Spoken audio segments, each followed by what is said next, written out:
গণতন্ত্রের যাত্রার পথে বাধা হয়ে দাঁড়াতে পারে ধানমন্ডি ৩২ নম্বরের বাড়ির ভাঙার মতো ঘটনা।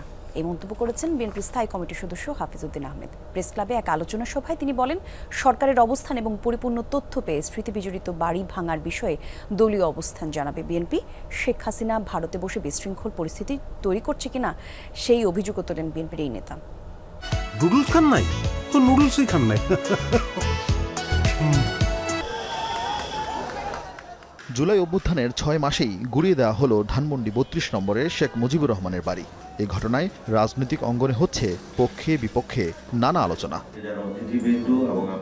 জাতীয় প্রেস ক্লাবে স্বাধীনতা ফোরামের আলোচনা সভায় বিএনপির স্থায়ী কমিটির সদস্য হাফিজউদ্দিন আহমেদ বলেন, এ ধরনের বিশৃঙ্খলা গণতন্ত্রের যাত্রাপথে তৈরি করতে পারে বাধা। যে এগুলা গণতন্ত্রকে ধ্বংস করার জন্য হয়তো আগামী দিনে গণতন্ত্রের পথে বাধা হয়ে দাঁড়াতে পারে, এই জন্য কেউ কেউ হয়তো বিশৃঙ্খলা সৃষ্টি করার চেষ্টা করতে পারেন। গতকালকে যে ঘটনা ঘটেছে সেটি এখনো শেষ হয় নাই।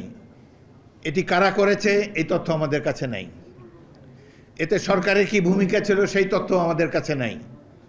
সুতরাং আমরা আর অল্প কিছু সময় অপেক্ষা করব। আজকে দিনের মধ্যেই আশা করি সবকিছু পরিষ্কার হবে। বিশৃঙ্খলা তৈরির পেছনে ভারত হস্তক্ষেপ করছে কিনা তা খতিয়ে দেখার কথাও বলেন তিনি। জানান, ষড়যন্ত্র ঠেকাতে রাজনৈতিক দলগুলোর মধ্যে গড়ে তুলতে হবে ইস্পাত দৃঢ় ঐক্য। এর মধ্যে প্রতিবেশী রাষ্ট্রের কোনো হস্তক্ষেপ আছে কিনা সেটিও আমরা জানার চেষ্টা করব। পতিত স্বৈরাচার শেখ হাসিনা ভারতে বসে এই দেশকে আনস্টেবল সিচুয়েশনে নেওয়ার জন্যে, এই দেশকে ধ্বংস করতে যেটুকু তিনি বাকি রেখেছেন সেটি পূর্ণ করার জন্যে নূতনভাবে এই ফ্যাসিস্ট দলকে নিয়ে তিনি মাঠে নামতে চান। সুতরাং অবিলম্বে প্রয়োজন সকল দেশপ্রেমিক শক্তির ঐক্য।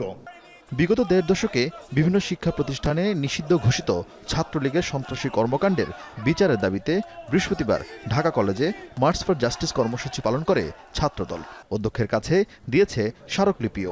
যে খুনি হাসিনা গতকাল যে বিবৃতি দিয়েছে, তিনি জাতির কাছে কোনো রকম ক্ষমা প্রদর্শন না করে বাংলাদেশের জনগণকে দোষারোপ করেছেন এবং বাংলাদেশের জনগণকে দেখিয়ে নেবেন এরকম তিনি হুমকি দিয়েছেন।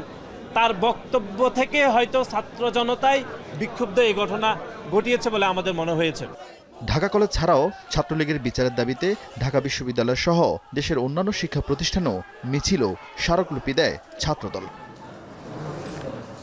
আরিফিন শাকিল, যমুনা নিউজ, ঢাকা।